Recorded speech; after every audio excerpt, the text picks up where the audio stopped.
baler. Parang feeling ko isa lang siya sa mga taong talagang na-enjoy yung community ng baler. Kahit nagugulat na nga ako, meron na siya mga sariling lakad eh. May tuwa pala talaga siya doon, I'm sure. Nag-join siya ng mga surf competitions. So natutuwa ako na nagiging at ease siya dun sa environment. Kasi yun yung parang workout din ko talaga namin eh. Na parang kung ako nandun, iba rin na meron akong friends, meron akong sariling friends doon. Mas matagal siya dito. So, mas marami siyang friends dito. Umiinom naman ang lambanog. Ay, hindi ko pa yata napatry yung lambanog sa kanya. Hindi naman siya heavy drink. Surprising. Parang, isa sa mga, parang may misconception na kapag Quezon o kapag Irish ka, malakas siya. Pero hindi siya, umiinom siya, pero hindi siya ganun kalakas. So, ito lang iniinom ko. Ano to? Sago. Kape. Pero may coffee shop kayo doon, di ba? So, si David, talagang pag tinanong mo, Manila or Baler? Baler ka. Baler talaga. Parang pag may trabaho siya, talagang magkahiwalay kayo. LDR pa rin? Yes. Nangyari na po yun. Nangyari na nagtitipin ako dito. 3 weeks kami kasi nasa Baler siya. Inaasikaso na yung cafe. Ako naman nagtitipin. Nung nasa Korea ka, nasa Baler siya o nasa Island? Umuwi muna siya. Pero may isang week po na siya ng Baler siya. Kasi may mga ilang siya doon. And then, dahil nga halos isang buwan akong wala, nagpunta muna siya. Pero overall, kumusta ang buhay may asawa? Masaya po. Masaya in a sense na kapag kami mga times na kailangan mo ng tulong talaga o kaagapay sa buhay, sa desisyon. Kasi honestly, isa po ako sa mga tao na pabago-bago ng isip. Hindi ko alam kung naman ako ba yun sa parents ko or sa nanay ko ba, sa tatay ko na parang madali akong magbago ng isip. Pero pagka meron kang isang tao na talagang tinatrust mo, na magbibigay sa'yo ng sound advice, na puno ng logic at ng practicality, parang okay, at least may tao magsasabi sa akin. Kasi kapag ako lang mag-isa, parang before, lagi kong iniisip, gusto ko ng freedom, gusto ko na ako yung mag-decide on my own, gusto ko na maging parang independent ako. Pero when you're given so much freedom, minsan parang nakakalito na parang saan mo gagawin ito? Anong gagawin mo, diba?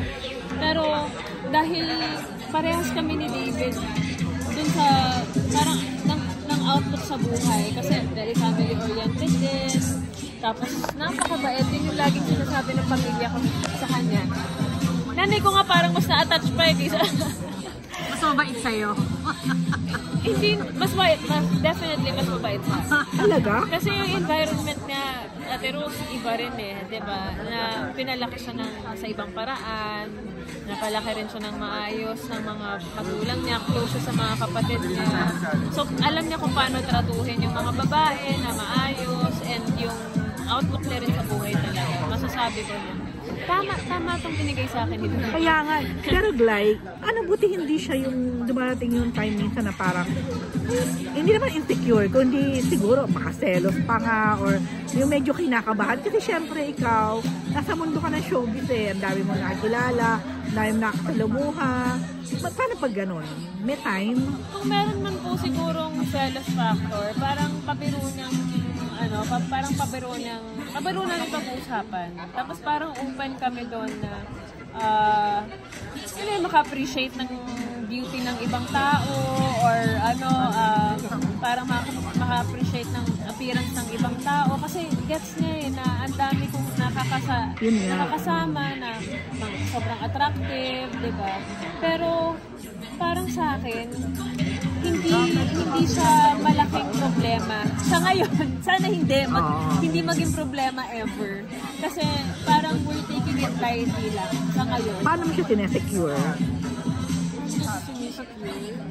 Yun palang every time na may trabaho ako. Kasi sa ngayon po, wala naman akong trabaho na meron akong partner. Or love scene, kissing scene, wala Wala naman. naman. Ako meron man, makikita niya, tapos sasabihin niya lang na medyo uncomfortable siya, pero hindi nagiging big issue yun sa amin. So pag gano'n, paano ka? Wala pa, it's work. Ayan, parang alam ko naman sa sarili ko na hindi ako attached dun sa co-actor ko or kasi kailangan din ng honesty di ba, sa relationship na kapag may ganitong nangyari o kahit na outside work, pinapag-usapan pa rin namin kasi ayoko nang meron din akong may karga-karga rin akong hindi ko sinasabi sa kanya. So it pays to wait, no? Nung nakita mo si Dave. Parang okay lang kahit na late bloomer ako. Yung binigay naman sa akin.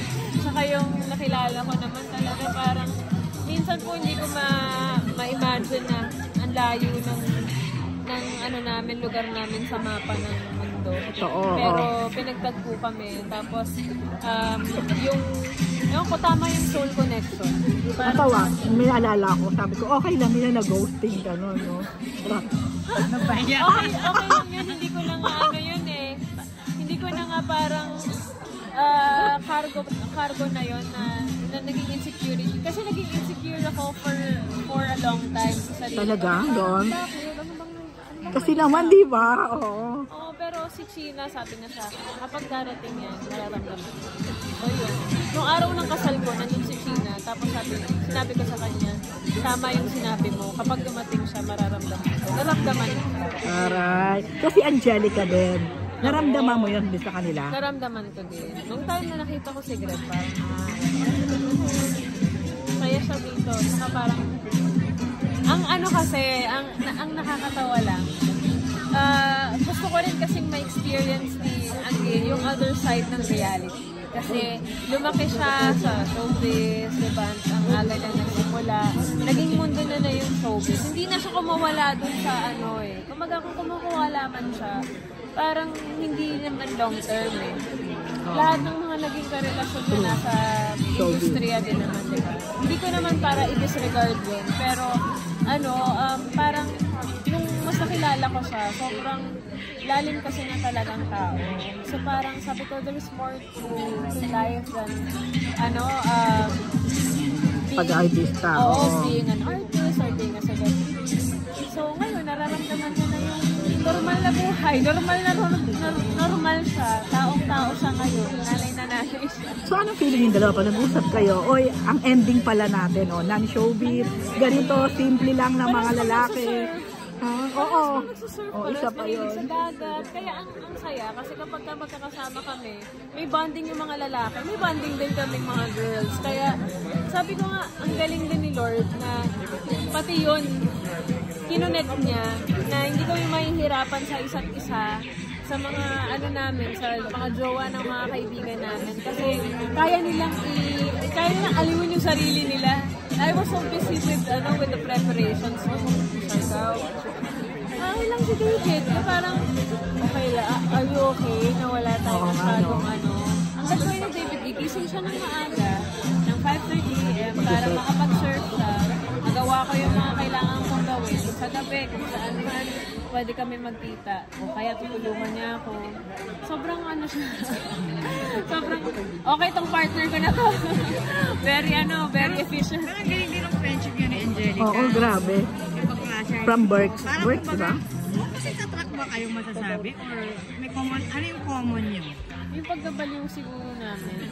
Siya kasi, extroverted baliw siya Alam ng tao na ganun talaga siyang klase tao, nakakatawa siya sa person, sobrang free-spirited niya.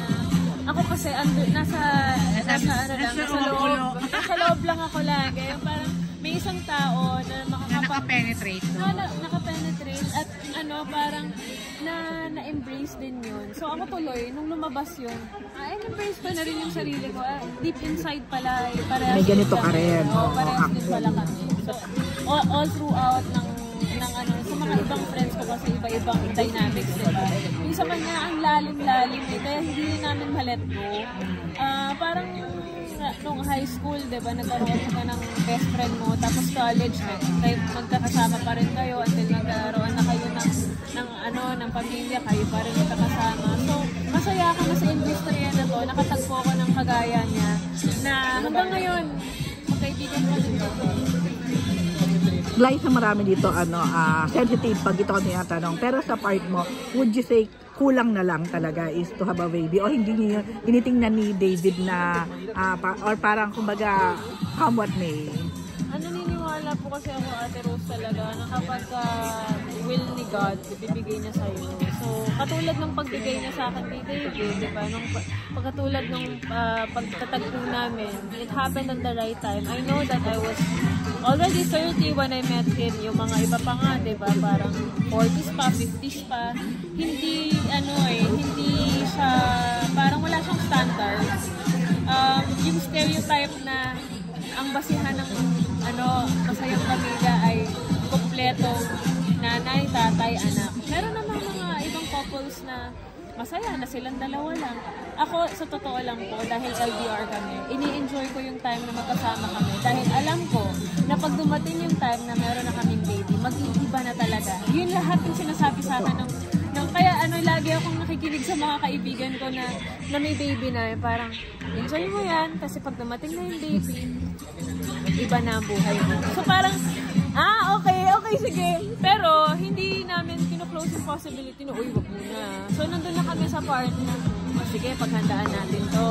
Anong kailangan natin gawin? Saan tayo pwedeng pumirme? Yung ganon, anong mangyayari sa atin?